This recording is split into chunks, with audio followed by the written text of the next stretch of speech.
నమస్తే తెలుగు న్యూస్కి స్వాగతం.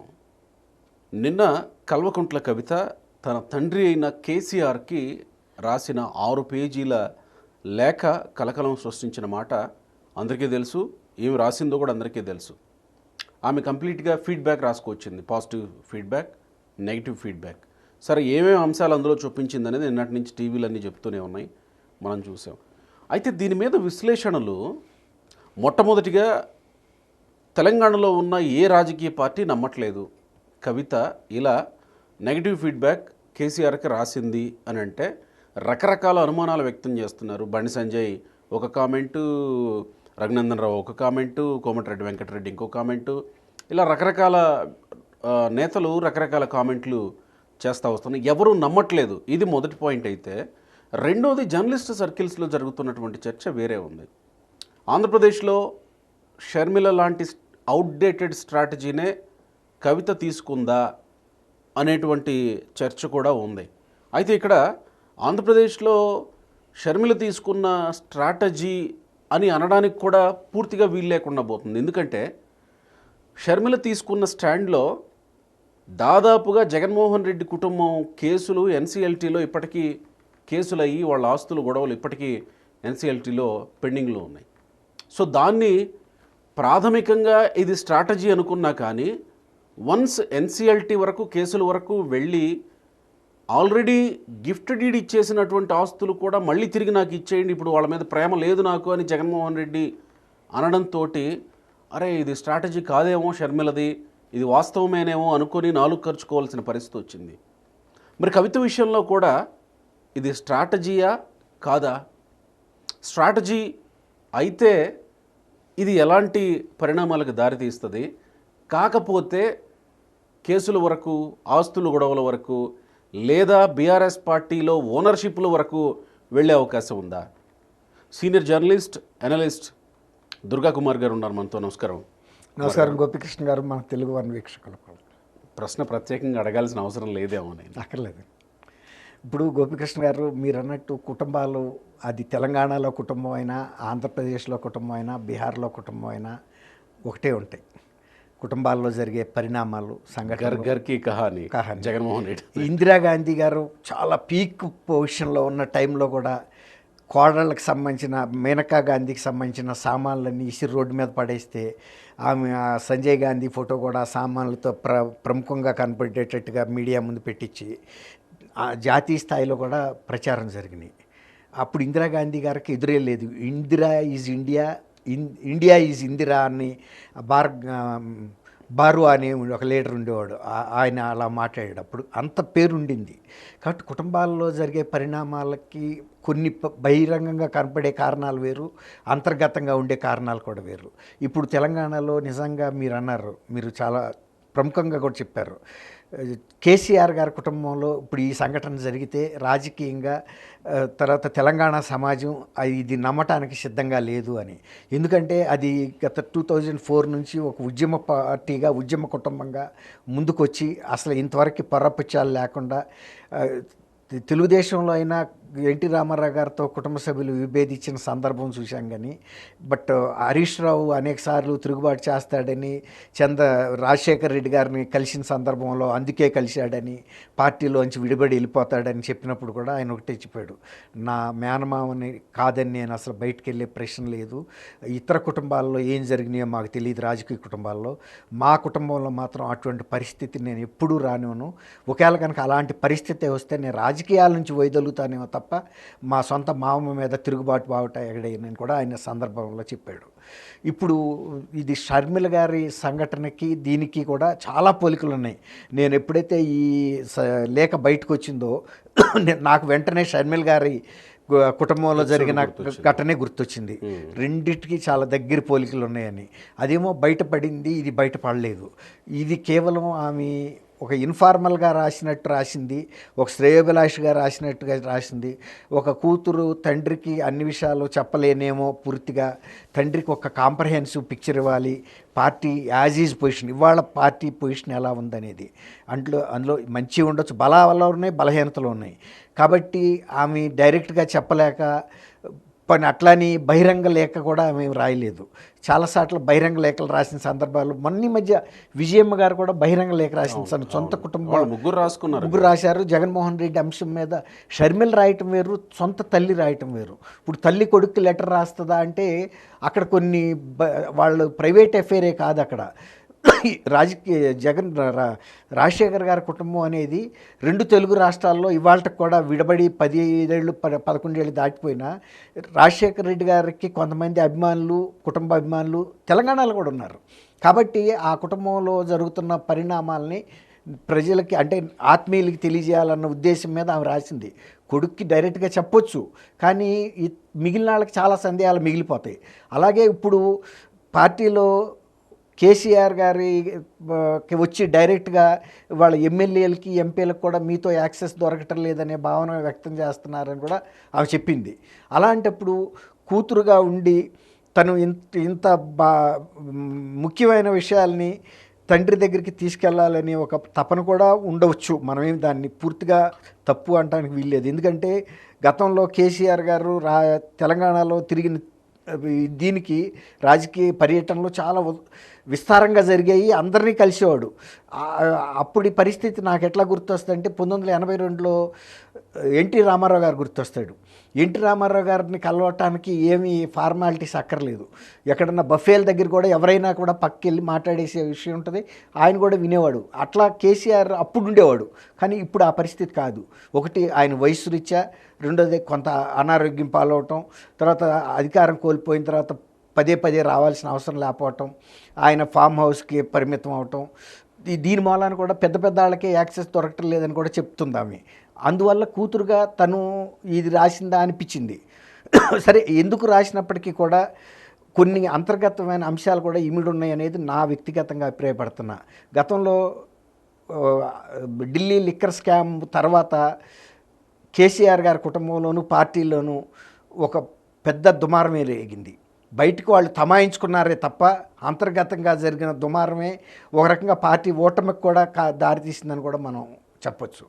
ఎట్లా అంటే వాళ్ళు ఎప్పుడు కూడా కేసీఆర్ ఫ్యామిలీ ఇలాంటి రాష్ట్రంలో జరిగే పనుల్లో ఇంత అంత అవకతవకలు జరిగితే అన్నం వడ్డించే వ్యక్తికి మెతుకులు చేతికి అంటడం అనేది సహజం. కానీ ఢిల్లీ వరకు వెళ్ళి ఈ అమ్మాయి ఇలాంటి కుంభకోణం చేసింది అంటే మనం ఇచ్చిన అధికారాన్ని ఈ విధంగా దుర్వినియోగం, అప్పటికే కొంత అనుమానాలు చాలా వ్యక్తమైనాయి. ఎందుకంటే కాళేశ్వరం ప్రాజెక్టు విషయంలో చాలా భారీ అవినీతి చోటు చేసుకుంది. తర్వాత వాళ్ళ కుటుంబ ఆర్థిక అంశాలు కూడా బయటికి కనపడినాయి. ఈమె కవిత గారే ఒకసారి ఒక టీవీ షోలో మాట్లాడతా, గతంలో మీరు ఒక డబుల్ బెడ్రూమ్లో అద్దెకు ఉండేవారు కదా, అప్పటి వరకు ఇప్పుడు ఇంత డబ్బులు మీరు పెట్టిన వాచ్ ఎంత అని ఆయన అడిగాడు ఆ టీవీ షోలో. 30 లక్షలు అయింది. అంటే మీరు ఇంత 30 లక్షలు వాచియే పెట్టగలిగారంటే ఈ కొద్ది కాలంలో మీలో ఇంత ఆర్థికంగా ఎంత మార్పు వచ్చిందని అంటే 30 లక్షలు పెద్ద విషయమా అని మాట్లాడింది ఆమె. అంటే కొంత అవినీతి బాగా జరిగింది వీళ్ళకి డబ్బు విషయంలో. వీళ్ళు వాడుతున్న కార్లు కానీ వీళ్ళ బంగళాలు కానీ, ఆమె గతంలో డబుల్ బెడ్రూమ్ ఫ్లాట్లో అద్దెకున్నామి ఇవాళ ఒక పెద్ద ప్యాలెస్లో ఉంటుంది. అట్లాగే వీళ్ళ ఏనా ఆర్థిక అంశాలు ఎంత కప్పిపెట్టినా, టార్పాలిన్స్తో కప్పిపెట్టినా దాయగని అంశాలు తెలంగాణ సమాజానికి కూడా అర్థమైంది.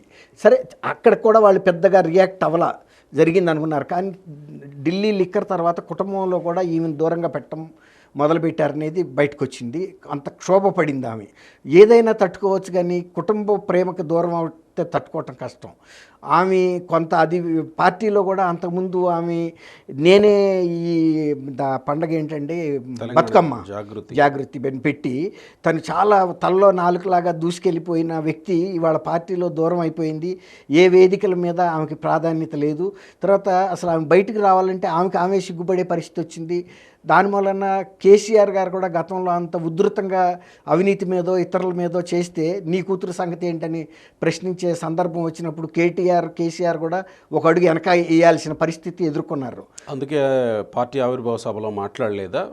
బీజేపీని టార్గెట్ చేసి కానీ రేవంత్ రెడ్డిని టార్గెట్ చేసి కానీ మాట్లాడలేదనుకోవాలా? అంటే ఇప్పుడు పార్టీ ఓటమి చెందినప్పుడు ప్రతిపక్షాల మీద విపరీతంగా దాడి చేస్తే కూడా ప్రజల్లో వచ్చే అంటే పార్టీ కార్యకర్తల్లో కూడా పెద్ద జోష్ ఏమి ఉండదండి. అది ఒక రకంగా తట్టుకోలేకపోతున్నాడు, కడుపు మంటతో మాట్లాడాడు అనుకుంటారు. ఏది ఎంతవరకు మాట్లాడాలో అంతవరకే మాట్లాడాలి. అది అంతే తప్ప మరీ విరుసుకు పడిపోతే ఇప్పుడు ఆమె ఏముంటుందంటే నన్ను బాధ పెట్టిన బీజేపీని బాగా తిట్టలేదు ఏంటి అని అడుగుతుంది. మాట్లాడారని 2 నిమిషాలు మాట్లాడతారా 1 నిమిషం అనేది కాదు, అది చాలా ప్రెషస్ టైము పార్టీ ప్లేనరీ అనేది. ఇప్పుడు నీ కూతురుని అరెస్ట్ చేసింది కాబట్టి తిట్టావా అని అనేవాళ్ళు కూడా ఉంటారు.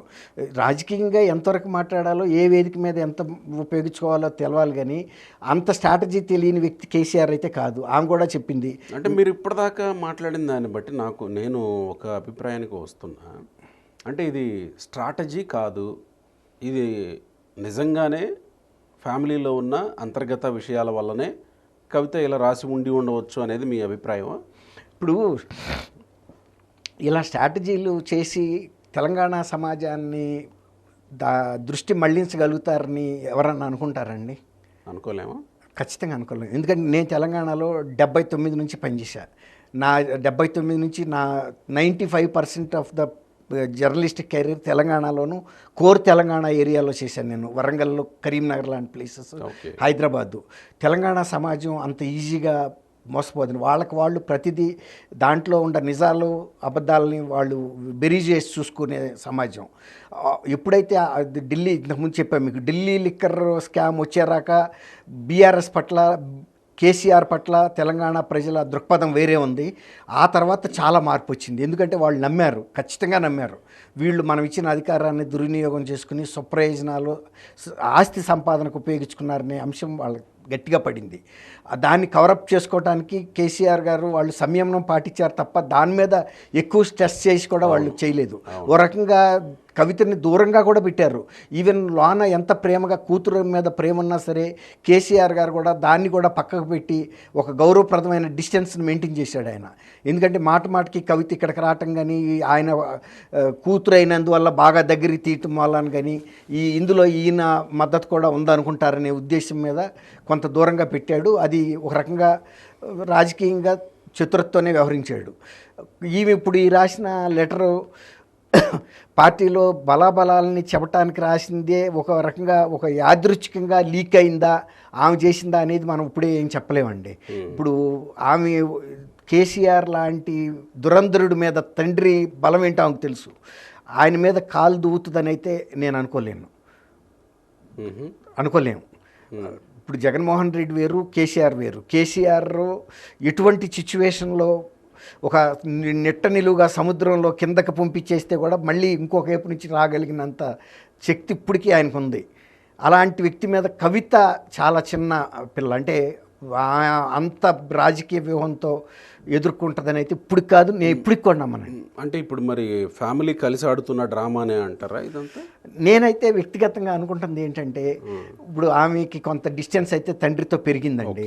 అట్లా అని డిస్టెన్స్ పెరిగింది కాబట్టి పార్టీలో జరుగుతున్న ప్రస్తుత పరిణామాల పట్ల మౌనంగానే ఉండిపోవటం కూడా ఆమె మనసు ఒప్పుకోవట్లేదు అనిపిస్తుంది. ఎందుకంటే పార్టీ ఉంటేనే ఆ కుటుంబానికి ఎప్పటికైనా విలువ వస్తుంది, అధికారం చేతికి వస్తుంది. అది కేసీఆర్కి రానివ్వండి, లేకపోతే కవితకే రానివ్వండి. ఒక్కసారి కనుక ఆ కుటుంబం కనుక రాజకీయానికి దూరం అయిపోయి పూర్తిగా కనుక పట్టు కోల్పోతే నష్టపోయే వ్యక్తుల్లో కవిత కూడా ఉంటుంది కదండి. ఇప్పుడు ఆ షిప్లో ఆమె ప్రయాణం చేస్తున్నప్పుడు ఆ షిప్ సేఫ్టీ చూసుకోవాల్సిన అవసరం ఉంది.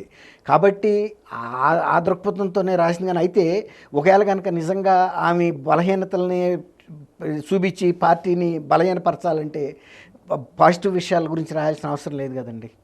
పార్టీలో వాస్తవ పరిస్థితులు ఏదైనా ఒకటి ఎర్ర ఎక్కడన్నా తడబడిందేమో కానీ ఉండ వాస్తవాల్ని, అంటే పార్టీ పట్ల ప్రజలు అనుకున్నప్పుడు సపోజ్ ఎస్సీ వర్గీకరణ మీద మీరు సైలెంట్గా ఉన్నారని చెప్పింది. ఎస్సీ వర్గీకరణ అనేది, ఎస్సీ బలం ఆంధ్రాలో కన్నా తెలంగాణలో ఎక్కువ ఉంది. తర్వాత ఇక్కడ ముస్లిం పాపులేషన్ కూడా ఎక్కువ ఉంది. తర్వాత దానికి వక్ఫ్ బిల్ మీద మీరు మాట్లాడలేదు అంది. అలాగే బీసీ అంశాల మీద అంది. ఇప్పుడు తర్వాత ఉర్దూ మాట్లాడితే కూడా మీకు బీజేపీ ఆగ్రహం కలుగుతుందని భయపడ్డారా అంది. అంటే ఉర్దూ అనేది ఒక మైనారిటీ లాంగ్వేజ్, వీళ్ళు దాన్ని ప్రోత్సహిస్తారా అన్నట్టుగా, అంటే బీజేపీకి మీరు భయపడుతున్నట్టుగా ఉన్నారు అనే భావన. తర్వాత ఇంకొకటి ఏంటంటే, ఆమె నన్ను బాధించిన బీజేపీ పట్ల మీరు అంత తక్కువగా మాట్లాడుతూ నాకు బాధ కలిగించింది అని అది కూడా ఎత్తుకుంది. అది ఒక సగటు ఆడపిల్ల మనస్తత్వం కనపడింది, కానీ ఒక కేసీఆర్ కూతురుగా గతంలో ఎంపీగా చేసిన పరిపక్వత ఆమెలో కనపడలేదు. జాగృతిలో ఒక వ్యవస్థని ఏర్పాటు చేసిన పరిపక్వత కనపడలేదు. ఇప్పుడు నాకు ఒక వ్యక్తి శత్రువు అయినందువల్ల ప్రతిసాట ప్రతి వేదిక మీద అతని గురించే మాట్లాడితే నా వ్యక్తిత్వం పోద్ది, కానీ అతని వ్యక్తిత్వం పెరుగుతుంది. ఎప్పుడు ఎక్కడ కొట్టాలో అక్కడ కొట్టాలి. మనం పులిని కొట్టాలి అనుకున్నప్పుడు పులిని బాగా మనకి గన్ షాట్కి దగ్గరగా వచ్చాక వెయిట్ చేయాలి. సంవత్సరం పట్టొచ్చు, 2 ఏళ్ళు పట్టొచ్చు, ఒకసారి జీవితకాలం కూడా పట్టొచ్చు. అంతేగాని టపటప తూటాలు పేల్చేస్తున్నాం అనుకోండి, పులికి రాదు, వెయిట్ చేయాల్సి వస్తుంది. అట్లాగే ఏదైనా రాజకీయంగా ఒక పరిస్థితి క్రియేట్ చేసుకున్న తర్వాత ఎప్పుడు ఎక్కడ కొట్టాలో కేసీఆర్కి ఎవరో చెప్పాల్సిన ఏబిసిడీలు నేర్పాల్సిన అవసరం లేదు, అందులో ఈమె చెప్పాల్సిన అవసరం అయితే లేదు. కొంచెం ఆ విషయంలో నేను కూడా ఫీల్ అవుతుంది ఏంటంటే, మరి ఆమె ఆ లెటర్గా పెట్టడానికి ఏమైనా వీళ్ళిద్దరు కలవటానికి వీలు కాని పరిస్థితుల్లో కాన్ఫిడెన్షియల్గా తండ్రికి అది అందజేసిస్తే, అది యాదృష్టికంగా కేసీఆర్ గారు ఎక్కడో పడేస్తే, నా బోటాడో ఇంకొకడో ఎవరికన్నా ఏ సెల్ ఫోన్లోనో దొరికిందనుకోండి, ఒక్క నిమిషం పట్టదు కదండి, కళ్ళు మూసి తెరిచేలాగా ప్రపంచం అంతా ప్రచారం అయిపోద్ది. ఇప్పుడు నోరు తెరవాల్సిన వ్యక్తి కవిత, అది ఏ సందర్భంలో ఆయనకి ఇచ్చాను అనే చెప్పాలి. రెండోది, ఇప్పుడు ఆమె ఇక్కడ లేదు, అమెరికా వెళ్ళిందని చూస్తున్నారు, కొడుకు ఈరోజు వస్తుంది. ఇప్పుడు కవిత కానీ కేసీఆర్ కానీ ఎవరో ఒకళ్ళు నోరు తెరిస్తే తప్ప అది బయటికి రాదు. కేసీఆర్ లాంటి వ్యక్తి కూడా ఒకసారి అది చదివేసిన తర్వాత దాన్ని మరి ఎందుకు దాశాడో మనం చెప్పలేము.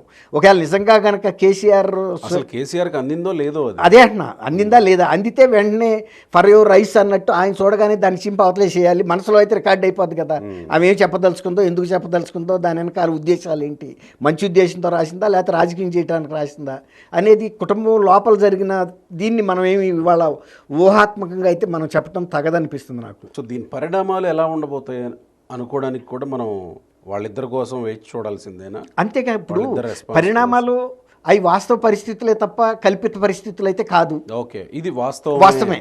రైట్, వాస్తవమే. రైట్.